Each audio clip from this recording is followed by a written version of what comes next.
Turma. Então, hoje nós vamos ter um pouco de uma introdução à disciplina, né, aos conceitos da disciplina.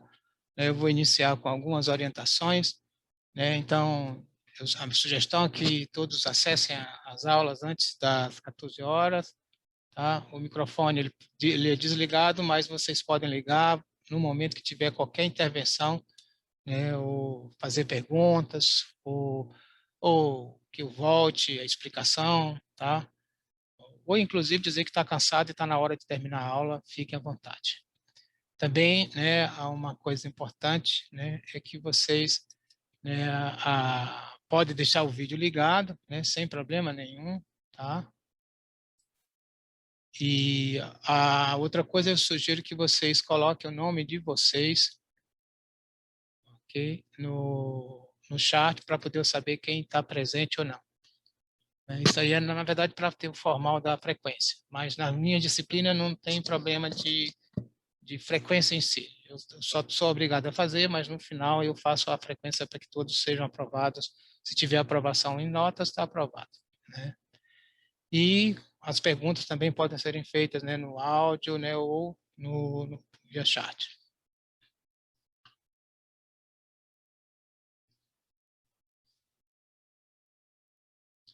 Então, uma das sugestões que eu quero falar, embora aqui a gente não tenha, né, aquilo que a gente está chamando, né, vai ser uma aula invertida, eu estou chamando de uma aula quase invertida. O que significa ser uma aula? A aula invertida é aquela aula, né, aquela estratégia, né, de ensino-aprendizagem que o aluno ele assiste um vídeo previamente, né, ele entende aquilo e depois ele vai para uma aula para discutir com o professor. Aqui no caso, né, o que a gente tem? O que eu estou sugerindo a vocês, né, é que, né, na verdade, vocês têm o vídeo das aulas do semestre anterior, não é o vídeo exatamente das aulas da aula atual, certo? Então, isso vocês podem assistir, né, fazer anotações, esses vídeos se preparando, né, para a aula. Um outro momento, né, é que vocês, né, eu vou ter sempre a aula inicial, no momento do início eu vou fazer algumas introduções do tema da aula específica, depois eu faço, né, uma aula expositiva, né, no formato remoto, e a gente tem, né, no final, um espaço para discussão. Embora durante, né, a aula expositiva eu possa ser interrompido a qualquer momento por vocês. Tá? Então, eu queria começar com vocês discutindo um tema importante. Qual é a saúde, qual é a medicina que a gente tem? Então, aqui eu gosto dessa figura, né, porque aqui eu tenho várias características. Eu tenho aqui, isso aqui é uma criança indígena, isso aqui é uma criança típica, né, do sertão, né, do Nordeste. Esse é um senhor idoso, isso é um índio, isso é uma pessoa de pele escura, isso é uma mulher grávida. Essas 6 fotos aqui, elas representam diferentes indivíduos. E esses diferentes indivíduos, eles têm, né, um background genético diferente e, é claro, eles têm, né, também um background social diferente. E o que é que a gente tem? Qual é a medicina que a gente deseja? É uma medicina que tenha a possibilidade de trabalhar com todos. Então, o acesso, né, para todos, o acesso ele deve ser universal. Além do acesso universal, o cuidado e o tratamento ele tem que ser, né, personalizado, porque eu não devo tratar, né, uma criança indígena da mesma forma que eu trato um idoso, da mesma forma que eu trato, né, um indivíduo que tem pele escura, ou uma grávida, ou um adulto indígena propriamente dito. Não é à toa que na medicina a gente tem as especialidades, né, a neonatologia, a pediatria, a clínica médica, a geriatria e etc.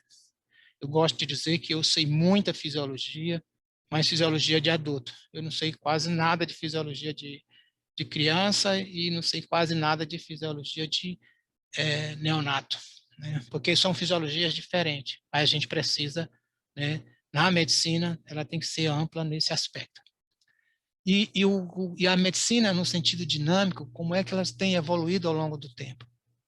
No milênio passado, enquanto eu estudava medicina, nos anos 80, a gente utilizava livros cujo título do livro era esse aqui, Como eu trato. Era cardiologia, como eu trato gastrointestinal, como eu trato, urgência, como eu trato. Isso por quê? Porque nessa época, a medicina ela era centrada no profissional médico. O fundamental era o médico que, pelo seu conhecimento e pela sua experiência, é que tomava a decisão como indivíduo. Então, a medicina ela era muito centrada no indivíduo médico, no profissional. Com o tempo, com o desenvolvimento científico, né, a medicina ela sai, né, desse conceito de como eu trato para aquilo que nós vamos chamar de medicina baseada, né, em evidência. Né? O que é que significa isso? Que agora, em vez de ela ser centrada, né, no médico, ela vai ser centrada, né, na ciência. Veja que é o médico que ainda toma a decisão, mas o médico toma a decisão baseado na ciência. Não é simplesmente no achismo, né, naquela avaliação de que, porque eu tenho 10 anos de profissão, 20 anos de profissão, 30 anos de profissão, 40 anos de profissão, eu faço do mesmo jeito. Não, eu tenho que tomar as minhas decisões baseado na ciência, ou seja, as escolhas que eu faço não é puramente uma escolha só subjetiva, mas a escolha, né, do diagnóstico e do tratamento, do processo de recuperação, ela é baseada na ciência. Por isso que a escolha que eu faço hoje, ela pode ser diferente no futuro. Com o tempo, a medicina ela muda, e além de ela ser baseada em evidência, ela passa a ser agora, né, naquilo que nós chamamos de medicina de precisão, a medicina individualizada, ela passa a ser centrada num gigantesco grupo de dados e de informações, a partir do genoma, proteonoma, conectoma, cronoma e etc. Então, eu sei que agora, né, eu não posso, as pessoas reagem diferentes aos medicamentos, né, por causa, né, das diferenças genéticas, e isso, né, é possível hoje a gente saber e reconhecer por causa do genoma. E, além disso, a gente tem atualmente, né, também sendo, né, implementadas essas duas últimas etapas, né, que é o que nós chamamos de saúde, né, digital. Então, nesse aspecto, né, é que a gente tem essas duas coisas que são fundamentais hoje da medicina do futuro. E vou tentar mostrar para vocês que isso tem a ver também com cronobiologia.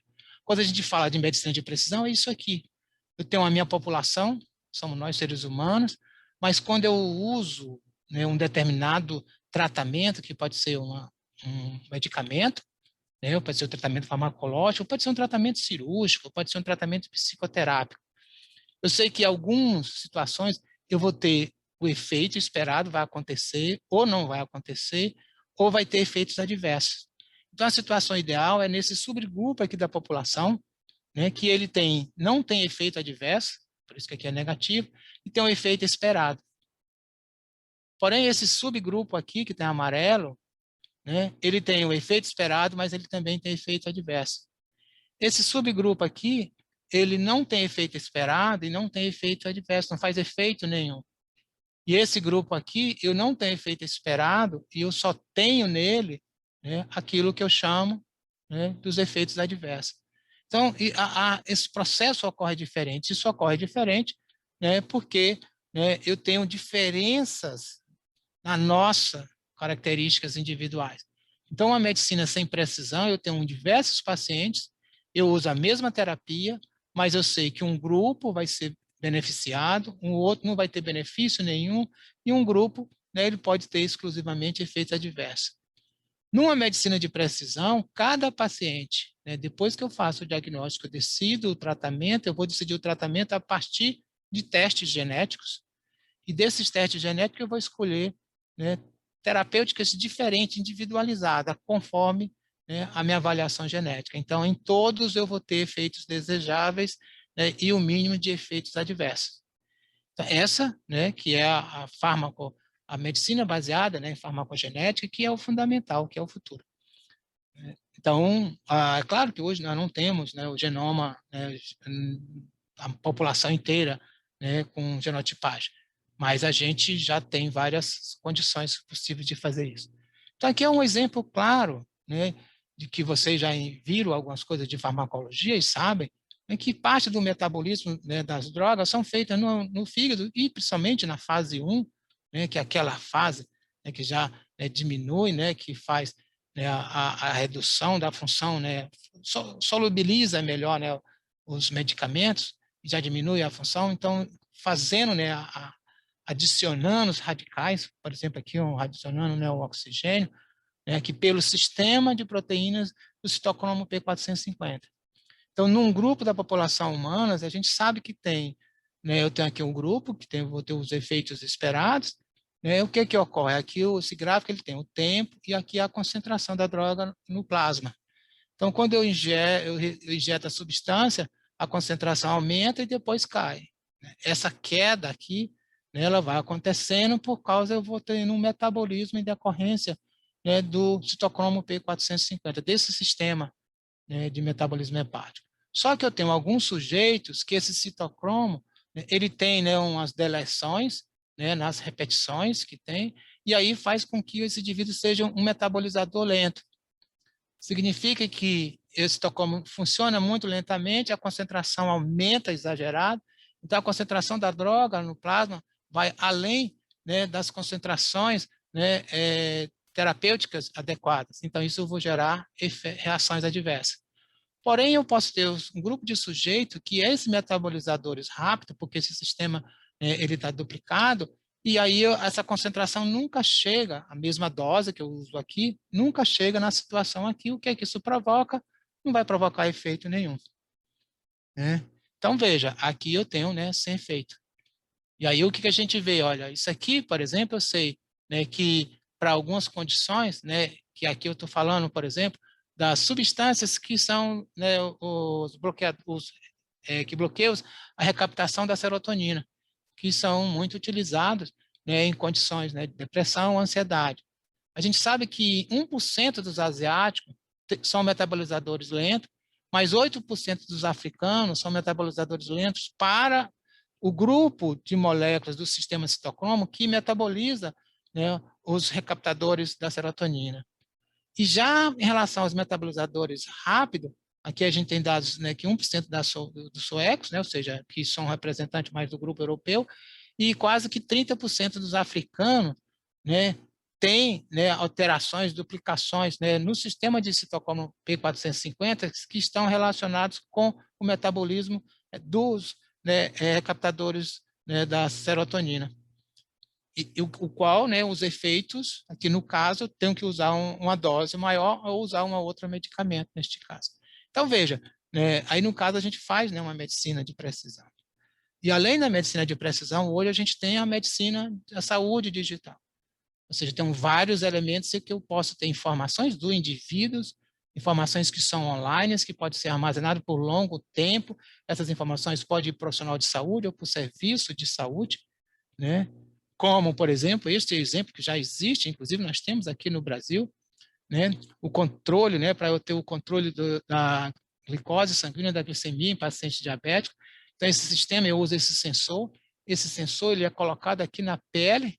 Então, eu tenho aqui uma pequena agulha que penetra, né, só o subcutâneo, e daí ele está dosando, né, indiretamente, né, apenas, né, no espaço extracelular, né, a característica, né, que é importante da gente estar vendo, né, que é, né, a quantidade, né, de glicose. Com isso, o paciente acompanha pelo um visor, ou essa informação pode ir para o celular, o paciente pode acompanhar no celular, está aqui, e essas informações que estão aqui podem ir para o serviço médico. E eu posso ter isso ao longo, por vários dias. O serviço, né, de saúde pode, né, chamar o paciente ao ver, né, que isso tem alterações. Então, veja, eu tenho isso por longo tempo, né? E é claro que aqui o indivíduo está fazendo, por exemplo, aqui um esporte, então ele está fazendo a medida constante, tal, etc. Mas como é que a gente olha, né, o controle, né, do meu interno, né? Então, o controle, né, do meu interno, o que é que a gente tem? Eu tenho aqui alguns conceitos-chave. Né? O controle que a gente vai falar de homeostasia, né? Que é aquilo que nós chamamos de meio interno, tá? Os mecanismos de controle e equilíbrio. Ou seja, o Claude Bernard, o que ele vai propor lá no século XIX é que fazer uma analogia, né, o corpo dos seres vivos com o meio ambiente, chamado de meio interno, e que cada célula, cada tecido, cada órgão, né, ele tem a função de manter o equilíbrio, né, do meio interno. Aqui a gente tem um exemplo, né, desse diagrama, né, desse mecanismo de retroalimentação. Quando eu tenho um estímulo, esse estímulo vai ser detectado por um receptor aquilo por uma via aferente vai até um centro de integração, e nesse centro de integração vem pela uma via, né, eferente, atua sobre um receptor, e a resposta, geralmente, né, ela é antagônica ao que aconteceu aqui no estímulo, né, e isso gera, né, o controle, né, a manutenção, né, constante. Então, aqui nesse controle, aqui nesse diagrama, a gente tem, né, eu tenho aqui o organismo, que ele está em equilíbrio, né, está em homeostase, eu posso ter mudanças externa e mudança interna. Essa mudança interna, então, ela vai resultar na perda das condições de homeostasia. O organismo tenta compensar. Se essa compensação é bem sucedida, ela tem a saúde. Se essa compensação não é bem sucedida, há uma falha na compensação e eu tenho a disfunção, né, ou a doença. Mas essa situação ela tem um problema, porque aqui eu tenho uma ideia de antimudança. Se nós formos olharmos um indivíduo em si, nós sabemos que um neonato ele vai se transformar numa criança, né? Ele não se torna neonato constante, ele vai mudar, ele vai se tornar criança. A criança vai se tornar adolescente. E o adolescente ele vai se tornar adulto, e o adulto vai se tornar, né, um idoso. Então, né, na verdade, as mudanças faz parte, né, do organismo. Né? E além dessa coisa, é como se o sistema fosse constante. O sistema ele não é constante, não existe uma constância. E essa ideia também ela gera, né, um outro equívoco, que é a ideia de média, né? Que você tenta a pensar em média. Né? Então, a média ela não me diz muita coisa. Né? O que eu sei é que o sistema ele é dinâmico, ele tem mudanças. Embora eu tenha um mecanismo de controle, mas ele é dinâmico, vai tendo, né, alterações. E aí eu queria chamar a atenção de vocês mostrando isso aqui. Isso aqui é um gráfico que mostra a secreção, né, o ritmo de secreção do hormônio de crescimento. Esse gráfico, né, foi obtido, né, de uma criança, que foi na época que eu estava fazendo a minha pós-graduação, né, em São Paulo, na USP. Então, essa criança ela foi internada, né, no hospital, né, infantil, né, no Hospital da Criança, lá em São Paulo, e aí era colocado um pequeno catéter e a gente coletava sangue a cada 20 minutos. Eu saía atrás da criança, né, embora ela estava lá brincando, porque essa, no caso, é uma criança normal, ela foi só para fazer, né, a avaliação. Então, eu vou medindo. Então, a primeira medida aqui deu 0, depois deu uma pequena medida aqui, aumenta, vai lá para 6, 7, depois cai, fica indetectável, depois sobe, sobe mais, cai, fica indetectável, sobe um pouquinho mais, fica indetectável, sobe mais, aí fica indetectável. Aí, aqui, quando a criança está dormindo, eu vou lá, sem despertar a criança, fico coletando, e o que eu vejo é que agora, né, os níveis elevaram, mas cai novamente, e assim sucessivamente. Então, aqui eu tenho as horas, né, do dia, né, e aqui eu tenho a concentração. O que a gente vê? Duas coisas importantes. Primeiro, é que, né, a secreção ela não é constante, ela é pulsátil. A hipófise, né, secreta o hormônio de crescimento de forma pulsátil. E que esses pulsos durante o dia ele tem baixas amplitudes, enquanto que à noite a amplitude é muito alta enquanto a criança dorme. Né? E que o valor, se eu pensar qual é o valor médio aqui, esse valor médio aqui não faz sentido nenhum. O que eu tenho que dizer é que a dinâmica, a funcionalidade da secreção da hipófise, na secreção do hormônio de crescimento, é secreção pulsátil, pouca secreção durante o dia e muita secreção durante a noite. O que implica que, para fazer o diagnóstico, eu tenho que olhar, levar em conta essas características e, né, para, né, fazer também a terapêutica, eu tenho que levar em conta essas características. Isso que nós vimos é um ritmo, mas, na verdade, ritmos biológicos, né, que nós vamos chamar, porque é um organismo biológico que vai estar acontecendo, ele vai acontecer e nós conhecemos vários. Esse aqui é um. Esse aqui é um ritmo biológico, só que esse é um ritmo de 28 dias, mais ou menos, né? Na maioria das mulheres é 28 dias. Olha, veja, esse ritmo ele é tão importante que a gente conhece ele com detalhe, que inclusive a gente tem, né, um tratamento, que é um tratamento, né, a utilização, né, de anticoncepcionais orais, são baseados nesse ritmo. Eu não faço, né, a inibição desse ritmo usando, por exemplo, né, os mesmos níveis de hormônios para fazer a inibição. Não, eu tenho diferentes. E isso eu faço, né, uma terapia baseada no ritmo biológico, que é o ritmo menstrual, que tem 28 dias. Né? Eu também tenho os ritmos sazonais. Aqui a gente tem pouca, né, importância desses ritmos sazonais aqui na região, né, mais pequeno, mas existe. Nos países de alta latitude isso ocorre, e aí a gente sabe, inclusive, que mesmo aqui a gente tem, né, a sazonalidade das doenças, isso é importante, porque a interação nossa, dos nossos ritmos com os ritmos, né, dos nossos, as bactérias, fungos, né, presença de pólen, etc., tudo isso está relacionado. Então, quando a gente fala de um outro ritmo que a gente conhece bastante, que é o ritmo cardíaco, né? É um ritmo de curta duração, né? Que o período, nessa distância entre, né, um pico e outro é aproximadamente entre meio segundo a 1 segundo. A gente também tem os ritmos, né, das fases do sono. Então, durante o sono, ele não é constante, ele vai mudando de estágio, e esses estágios eles vão oscilando aproximadamente, ele dura, né, todo esse ciclo aproximadamente 90 minutos. Temos ritmo de respiração do mesmo jeito, a inspiração e a expiração, né, são os ritmos funcionais. Né, um pesquisador, o Francis Halber, ele vai propor uma classificação desses ritmos da seguinte situação, né? Ele vai, né, dizer que nós temos, né, a seguinte característica, né? Esse aqui seria o ritmo circadiano, que é a frequência de 1 por 24 horas, esse de infradiano, né, que é um ritmo menor do que 24 horas, ou seja, um ciclo, né, ele vai acontecer em vários dias, ou ultradianos, né, que eu tenho mais de um ciclo, né, em 24 horas. Essa é a classificação deles, a gente propôs uma outra classificação, né, mais funcional, que é que esse ritmo aqui, o circadiano, ele tem um correlato com o ciclo geofísico, que é o claro e escuro, dia e noite. Esse aqui, ele não tem correlato com o ciclo geofísico, né? Esse aqui também não tem correlato com o ciclo geofísico, que vai determinar, né, o período, a duração desse ciclo, vai ser exatamente a funcionalidade, e não, né, uma relação com o ciclo ambiental. Isso tudo, né, é aquilo que a gente vai chamar, dentro de uma disciplina científica, que a gente chama, né, de cronobiologia, né? Crono é tempo, biologia, esses estudos, e aqui o que a gente vai discutir ao longo, né, desse semestre é exatamente a cronobiologia aplicada, né, à saúde.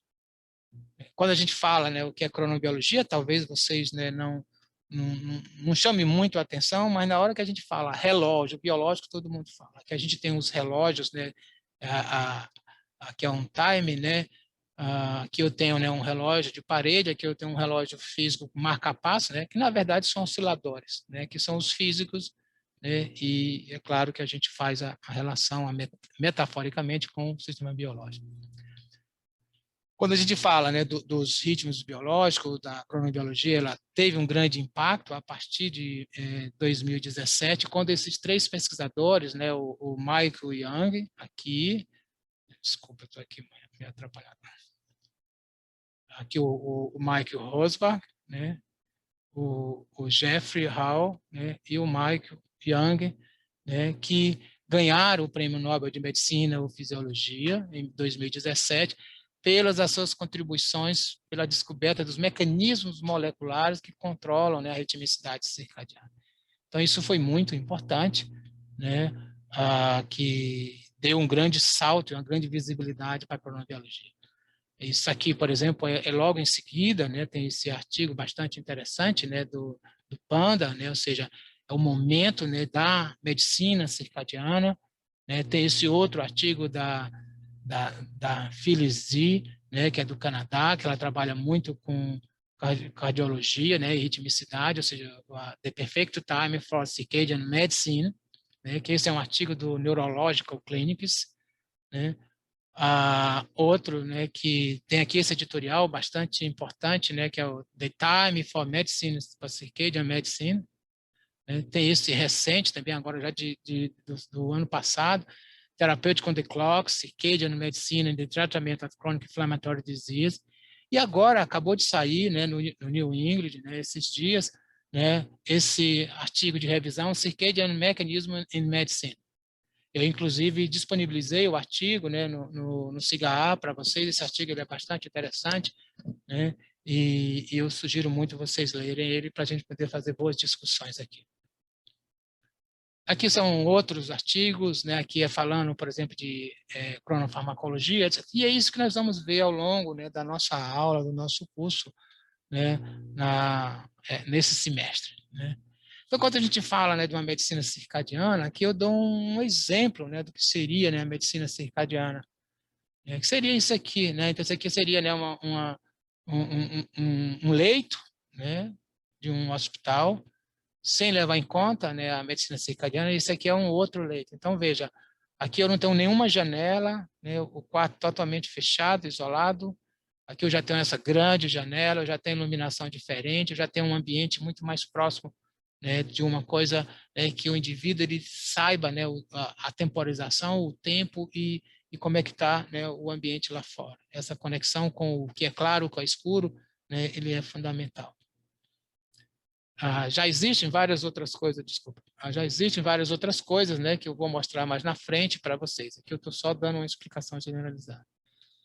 A descrição, né, do que é ritmo biológico tem esse relato de 1729 do Jean-Jacques Desmarins, né, que ele utilizou ele descreve, né, nesse texto, que é uma página só, nos Anais da Academia de Ciências de Paris, em que ele sugere que essa planta sensitiva que abre e fecha, tem muito aqui na região Nordeste, né, ela independe do claro e escuro, ela ocorre mesmo se ele colocar a planta.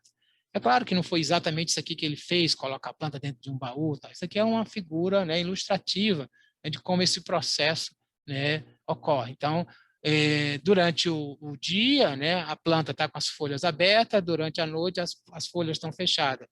E se eu deixar ela no ambiente totalmente escuro, durante o dia as folhas ficam abertas, durante uma fase fica aberta, durante outra fase, né, ela fica fechada. Então, ela abre e fecha, independente da presença de luz ou não, né, da oscilação. Então, isso sugere, né, que esse aspecto, né, é uma questão, né, endógena, né, da planta. Né? E aí é o que a gente tem, né? Do mesmo jeito ocorre, né, nos mamíferos, inclusive no ser humano, como esse ritmo aqui, esse ritmo bonito aqui de secreção do hormônio de crescimento. A grande questão que a gente se faz é como é que esse ritmo ele é gerado? Né? Ele pode acontecer de várias formas, né? Mas o que é que provoca, né, a geração desse ritmo? A gente pode pensar, né, ele é gerado na hipófise. Claro, a secreção do hormônio de crescimento é gerada na hipófise. Mas será se o ritmo ele é gerado na hipófise em si, a hipófise que funciona como um oscilador, como um relógio biológico?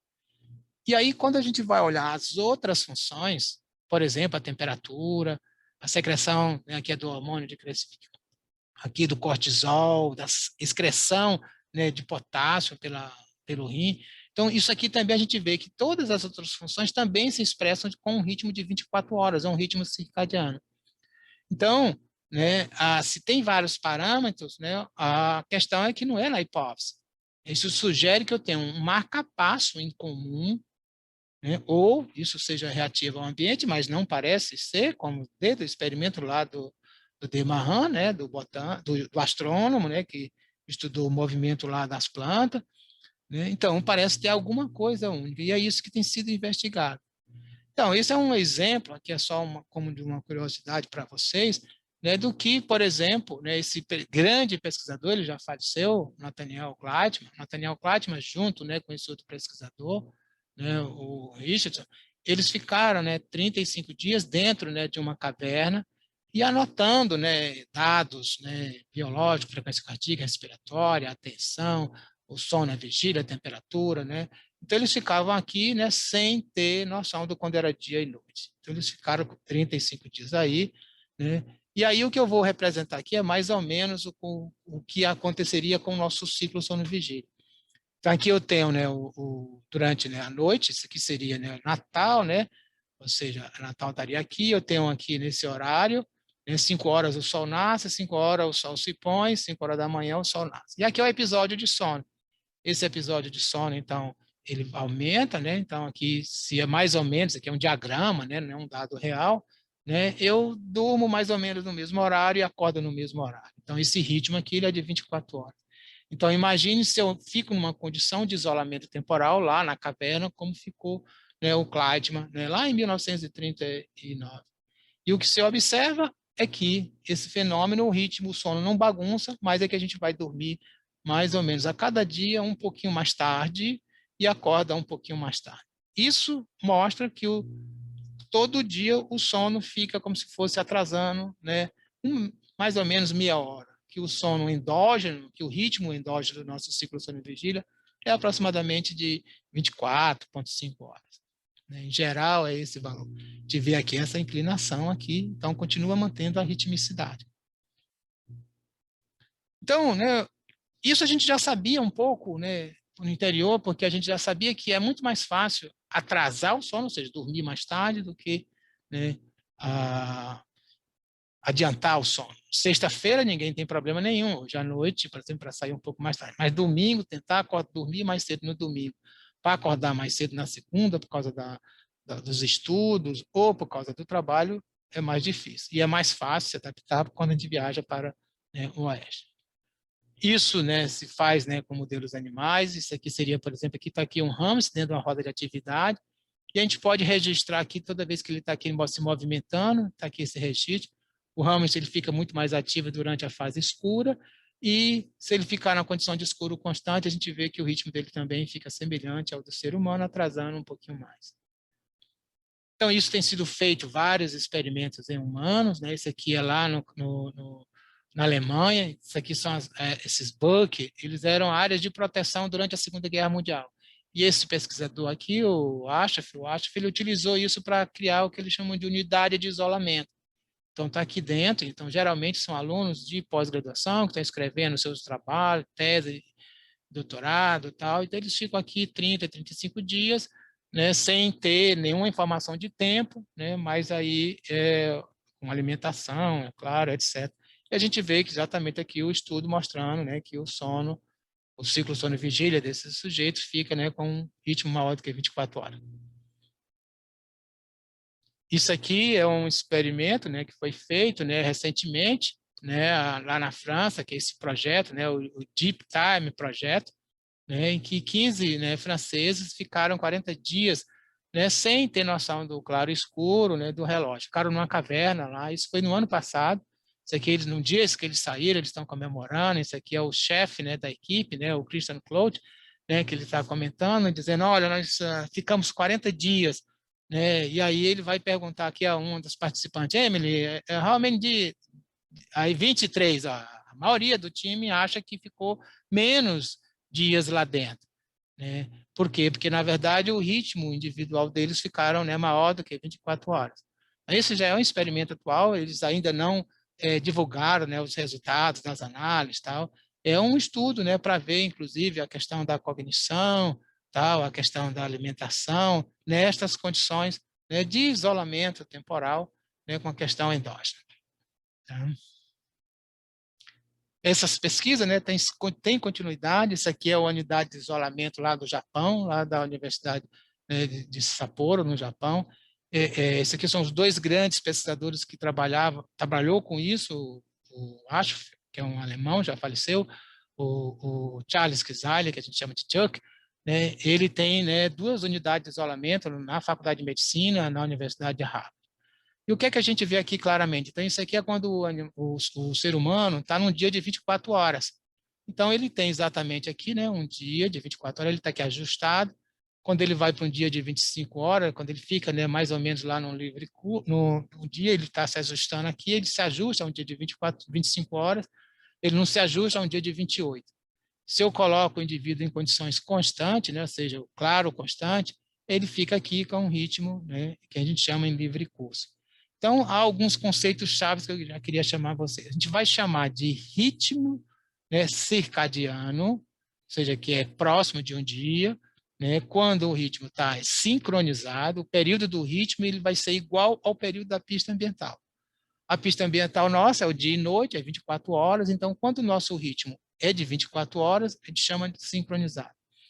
O ritmo em livre curso é quando eu estou numa condição constante, se expressa sem ausência do ambiente, e a gente vai falar do tau, o tau, que é essa letrinha aqui, né, grega, né, esse T aqui, ele é um período do ritmo em livre curso, que para os seres humanos é mais ou menos, né, 24 horas e meia.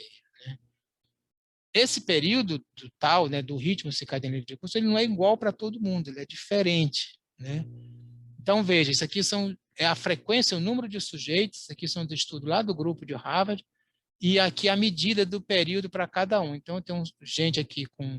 Eu tenho 2 sujeitos aqui com 24,5, a maioria aqui, ó, eu tenho 13 sujeitos com 24,2, eu tenho aqui um sujeito com 23,7, né? 23 horas e 23,7 horas é o período em livre curso, nessa condição aqui, certo? Quando ele fica aqui sem pista temporal. Então, nem todo mundo é igual, né? E essa igualdade tem algumas diferenças, e são geneticamente determinadas. Quando eu estudo nessa população, né, quem é americano descendente de europeu, a frequência, a distribuição está aqui, ela tem valores maiores. Quando eu vou pegar, né, os indivíduos mais africanos, né, ou seja, os americanos de origem, né, africana, a predominância deles é aqui num período mais bem próximo de 24 horas, enquanto que aqui eu tenho essa característica, e aqui são a amostra completa.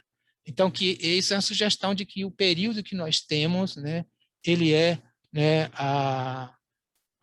geneticamente determinado, né? Assim como a gente falou, né, lá na questão da farmacogenética, a gente está vendo que também determina, né, os nossos horários. Aqui é de um outro trabalho, né, o trabalho do Duffy e Wright, né, em inglês, em que ele mostra que aqui eu tenho um grupo de pessoas com períodos menores do que 24 horas e um grupo maior, né, com períodos maiores do que 24 horas, né? Então, não há uma igualdade. Isso vai mostrar as diferenças que nós vamos estudar, né, ao longo do nosso curso. Vamos falar, inclusive, de uma questão importante, que é a questão, por exemplo, do cronotipo. As pessoas que têm, né, uma tendência a ter a fase do início do sono muito precoce, muito cedo, e acordam cedo também, enquanto que são os matutinos, né, e os vespertinos que têm, né, dormem mais tarde, né, preferem dormir mais tarde e acordar mais tarde. Essa que é uma característica importante, né? E aí nós vamos ver, por exemplo, ao longo do nosso curso, quais são as propriedades, né? E uma das propriedades que eu quero mostrar e deixar definido bastante claro hoje é essa daqui. O ritmo ele é gerado endogenamente. Esse é o ponto, né, importante. Essa é a propriedade fundamental que a gente define hoje, né?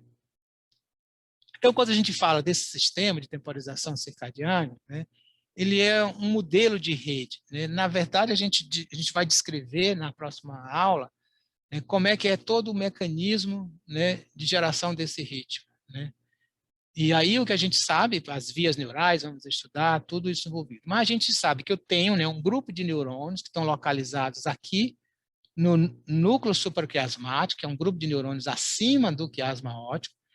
Esse grupo de neurônios, eles recebem, né, informações sobre a luz, né? A luz está aqui no ambiente, e a presença, a ausência de luz depende da rotação da Terra, entra pelos olhos, pela retina, ela recebe tanto informações que vêm dos fotoreceptores clássicos, os cônios, os bastonetes, mas também, né, de um subtipo de células ganglionares que estão presentes na retina, que contém um fotopigmento, que é a melanopsina.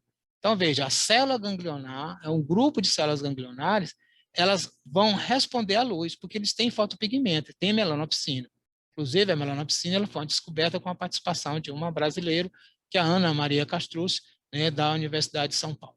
Então, o que é que ocorre? O claro e escuro, essa informação de claro e escuro chega no núcleo supraquiasmático. Só que os neurônios do núcleo supraquiasmático, eles têm, né, esta habilidade, eles têm um sistema, né, molecular de controle, né, de alça de retroalimentação negativa e positiva que oscila, né, ao longo de 24 horas. Tem um ritmo, né, tanto da expressão do gene, síntese de proteínas, etc.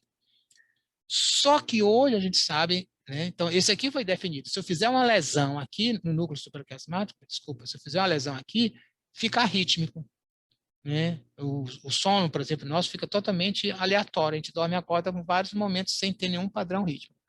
Mas o negócio interessante é que o núcleo supraquiasmático, então, foi considerado, né, o nosso relógio biológico, mas que depois que se descobriu essas alças de retroalimentação genética, se demonstrou que isso também ocorre no tecido periférico, no músculo, no fígado, no rim, né, na adrenal, no pâncreas, no coração, no sistema imune.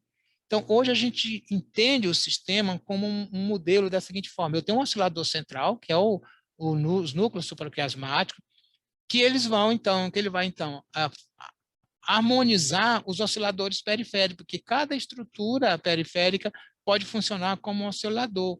Então, na verdade, eu tenho um modelo de rede de osciladores importantíssimo. Tá? Então, esse é o modelo que a gente tem hoje, esse modelo é importante para a gente poder entender, né, inclusive, alguns aspectos, né, de distúrbios metabólicos, né, de distúrbios, né, neuropsiquiátricos, tal, etc. Uma questão importante é que quando eu vou olhar, né, o sistema, né, circadiano, em termos fisiológicos, se eu for olhar o meu sistema vascular, ele tem uma oscilação, né, ele não é constante, né?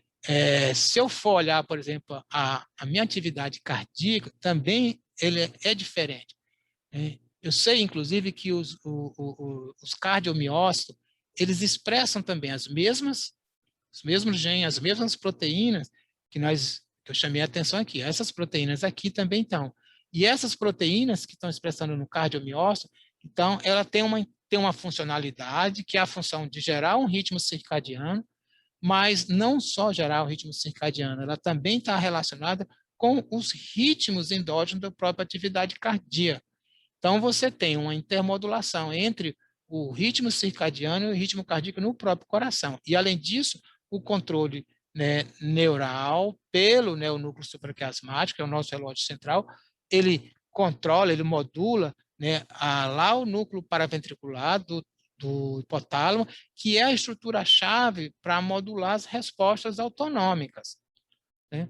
Do mesmo jeito aqui, olha, o sistema adiposo, né? O sistema adiposo também ele funciona como oscilador periférico, mas ele também é modulado, né, pelos núcleos supraquiasmáticos. O sistema hepático, do mesmo jeito. Então, eu vou ter respostas diferentes. Então, imagine, né, que eu falei, né, para vocês, eu fiz uma introdução, né, comentando uma coisa importante da farmacogenética, falando do citocromo P450, né, que ele pode ser diferente geneticamente, mas ele não é só diferente geneticamente. A função dele é diferente conforme a fase do dia. Eu não respondo do mesmo jeito para determinadas substâncias. Então, eu posso metabolizar mais rápido ou mais lento, conforme, né, o horário do dia. O meu sistema de defesa, do mesmo jeito, o sistema, por exemplo, aqui sanguíneo, a minha capacidade de estar formando um trombo ou não, ela depende do meu horário do dia, porque ela está sendo modulada pelo sistema circadiano. A minha função metabólica, liberação de insulina, também a função renal, e assim sucessivamente, a minha função muscular. E o que é que isso significa? Que é claro que isso tudo vai me gerar várias correlações clínicas. Então, se vocês forem olhar em termos de distribuição epidemiológica, vocês vão ver que, por exemplo, o infarto de miocárdio, ele não ocorre, né, do mesmo jeito ao longo das 24 horas. Ele tem momentos que ele ocorre com a maior frequência, que é exatamente, né, no início da manhã, né, ou seja, nas últimas horas do sono e nas primeiras horas da vigília. Por que esse processo ocorre? Porque você tem um controle circadiano, do mesmo jeito que a gente vai falar das epilepsias, de asma, né, das alterações de sono e etc. Então, você tem, né, a relação da fisiologia circadiana que me gera uma correlação clínica, né, e essas correlações clínicas me estão mostrando, né, as alterações que podem ocorrer em doenças. E isso, é claro, se eu tenho essas alterações de doenças, né, eu vou ter, né, algo importante. Então, veja, o que é que nos interessa, né, na medicina? Primeiro, saber quando está o normal e quando eu tenho um patológico. Ou seja, porque aí eu posso dizer, olha, isso aqui é uma doença, isso aqui é uma patologia e eu preciso tratar. Então, eu faço o diagnóstico, né? Então, para fazer o diagnóstico, eu preciso estar levando em conta sinais, aquilo que eu posso medir, ou, né, sintomas, aquilo que o paciente vai me relatar. E é claro que ele vai me dar informações em diferentes momentos. Então, imagine, né, quando eu fiz, né, a faculdade de medicina, não existia uma especialidade médica, né, que hoje nós chamamos, né, de medicina do sono. Porque nós olhávamos muito mais centrado para o que ocorria durante a vigília. Por quê? Porque enquanto o indivíduo está dormindo, enquanto nós estamos dormindo, nós não temos como relatar os sintomas. né? E ninguém está fazendo medidas. Não. Agora sim, agora nós temos condições de medir ao longo, né, de 24 horas. Então, hoje eu tenho um conjunto de doenças que são doenças que ocorrem à noite. Hoje eu tenho, por exemplo, uma doença muito comum, né, que é a apneia obstrutiva do sono, ou a apneia central do sono. Então, antes os indivíduos roncavam, né, se engasgavam, ou seja, tinha uma apneia, e isso era apenas uma questão da idade, pronto, é o meu avô que ronca, era aquela brincadeira, mas hoje nós sabemos que isso é uma coisa séria, né? Por quê? Porque, na verdade, a fisiologia respiratória é diferente durante a vigília e durante a noite, né, enquanto nós estamos dormindo, né? Porque enquanto nós estamos acordados, eu tenho um controle respiratório automático pelos meus quimiorreceptores, né, pelo, né, o meu sistema, né, de controle, né, no tronco cerebral, né, que vai fazer, né, a minha respiração, vai regular o meu ritmo respiratório, a minha frequência, a amplitude da respiração, mas eu também tenho o controle voluntário, que agora, inclusive, é possível falar para vocês sem ter nenhuma alteração, né, da minha respiração. Mas durante, né, a noite, esse controle, né, voluntário ele desaparece. Certo? Então, como esse controle voluntário desaparece, né, o que é que vai acontecer? Eu vou ter só o controle automático, e aí, se eu tiver algum problema, eu posso, né, ter uma deficiência respiratória, ter inclusive uma parada respiratória, ter uma apneia, e essa apneia me gera, né, hipóxias em alguns tecidos fundamentais, como o miocárdio, né, e o sistema nervoso central. E se isso acontece por muito tempo, isso gera um problema grave. Então, veja, a gente tem várias condições, né, que eu tenho, né, essa relação do sistema circadiano com as doenças. Mas, então, o que eu tenho que olhar é quais são, né, os alvos terapêuticos para me ajustar, por exemplo, o ritmo. E isso nós vamos discutir, né, aqui ao longo do nosso curso. Então, a gente vai saber, por exemplo, né, que, por exemplo, a luz é importante para a sincronização, né? A sincronização que a gente tem aqui, né? Então, aqui a luz, que a gente vai chamar de terapia por luz, né? Isso vai gerar principalmente aquilo que nós vamos chamar de sinais neuroendócrinos. A terapia por luz ela vai ser importante para várias coisas, ela inclusive vai estar relacionada, né, com a produção de melatonina endógena, e a produção de melatonina endógena vai estar relacionada, inclusive, né, com o processo, né, de oxidação. Então, a oxidação do meio interno, inclusive a formação, né, de sistemas, né, de oxidação, né? Então, isso pode ser modulado, né, pela, né, terapia por luz. Mas, além da terapia por luz, eu posso fazer uma terapia exógena com melatonina. Eu sei que a luz, né, me relaciona com a melatonina, mas eu posso usar a melatonina exógena quando o indivíduo, né, tem uma deficiência. Então, nós vamos, por exemplo, estudar como é que o organismo sincroniza com o claro e escuro, com a luz. Nós vamos estudar, por exemplo, inclusive a função da melatonina. A gente sabe, só adiantando para vocês, que a melatonina ela é controlada pelo sistema simpático, né, pela liberação, por exemplo, de noradrenalina na terminação dos neurônios simpáticos. Então, essa liberação de noradrenalina, a noradrenalina se liga a beta-receptores e isso vai aumentar a produção e a secreção de melatonina. Então, imagine se o indivíduo está tomando um beta-bloqueador, por vários motivos, né?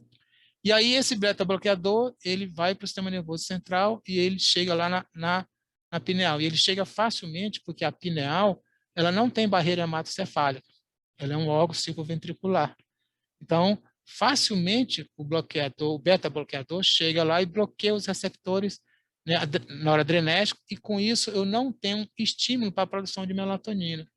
Aí eu tenho um sujeito que é, né, o hipertenso, por exemplo, que vai tomar lá um beta-bloqueador, né, e aí o que ocorre? Né? Ele começa a ter um distúrbio de sono, né, e é porque ele está bloqueando a liberação da melatonina. Tá? Então, eu tenho que olhar isso. Então, a melatonina hoje é uma estratégia terapêutica. Uma outra estratégia terapêutica também importante, que é a questão do você manipular, né, os horários da alimentação, fazer restrição calórica, né? Então isso, né, faz com que você consiga modular. Por que que isso mexe com a ritmicidade? Porque o sistema circadiano ele se ajusta ao claro e escuro, mas ele se ajusta também a outras pistas temporais. E, principalmente, o alimento é uma pista temporal, né, que, né, mexe no sistema circadiano.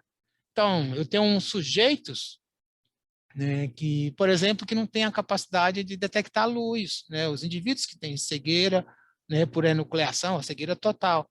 Então, como é que ele vai se ajustar? Então, ele pode gerar, boa parte dos indivíduos que têm cegueira total, eles têm um distúrbio que a gente chama de distúrbio, né, do ciclo sono-vigília não 24 horas. Porque ele fica como se fosse aquele indivíduo que está lá numa caverna. Ele fica como se fosse livre-coço, ou fica com sono muito irregular. Então, esses sujeitos, né, cegos, que não detectam nenhuma percepção de luz, eles podem, né, se beneficiar, por exemplo, com tratamento, né, com melatonina, ou, por exemplo, com restrição alimentar, no sentido de usar outras pistas temporais do ambiente para ajustar a ritmicidade, né, circadiana. Ok? Além disso, a gente tem algumas condições, né, patológicas, né, que podemos dizer, por exemplo, distúrbios neurodegenerativos, que se você tem uma lesão no sistema nervoso central, ou tem morte neuronal, ou outra coisa, né, como Alzheimer, né, isso também vai gerar, né, uma incapacidade do sistema, uma diminuição, melhor dizendo, da funcionalidade do sistema circadiano. Se eu tenho uma diminuição da funcionalidade do sistema circadiano, essa organização temporal do organismo, ela começa a se perder. E quando ela se perde, né, eu tenho um processo de adoecimento e a patologia, por exemplo, no caso do Alzheimer, se torna-se mais severa. Então, a gente utiliza uma estratégia de amplificar os sinais temporais. Então, o indivíduo que tem, né, uma doença degenerativa, a gente deve estimular a atividade física de uma forma regular, exposição à luz de uma forma regular, com o objetivo, né, de tá, indo para fazer a nova atividade, tá? Ok, turma, eu sei que o pessoal vai saindo, então, né, eu fiz aqui uma corridinha um pouco para dar tempo, né, a todo mundo, né, pelo menos ver a parte todinha. Só para avisar vocês, né, na próxima aula a gente vai ver os mecanismos que se ajustam, né, o ritmo endógeno com o ciclo claro e escuro, né? Então, eu vou, né, deixar esse momento aqui, eu fiz um pouco mais rápido para poder dar tempo para todos vocês.